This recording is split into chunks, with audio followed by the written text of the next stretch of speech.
আনন্দ ঘন মুহূর্তের মধ্য দিয়ে এই প্রতিযোগিতা চলছে।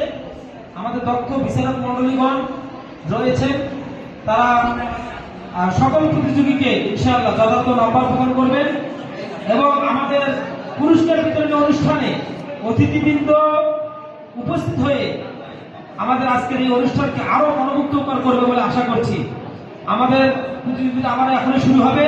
আমরা সকলে সুশৃঙ্খলভাবে বসে যাই এবং যারা দায়িত্বশীল রয়েছে তাদের দৃষ্টি আকর্ষণ করছি যে আপনারা প্রতিযোগিতাদেরকে নামাজের কাতারের মতো সুশৃঙ্খলভাবে বসিয়ে দেন। আমাদের আজকের এই হযরত মাওলানা মুফতি মনির সাহেব দাওয়াত বারাকাতুহু অত্যন্ত দক্ষতার সাথে তিনি পরিচালনা করে যাচ্ছেন।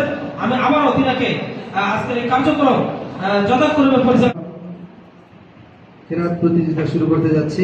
আমাদের নামাজের আগে একটার মধ্যেই আগে থেকে আমরা কেউ ঠিক করে আসছি, হয়তো 5টা 7টা 10টা, ওইদিকে আমরা খেয়াল না করে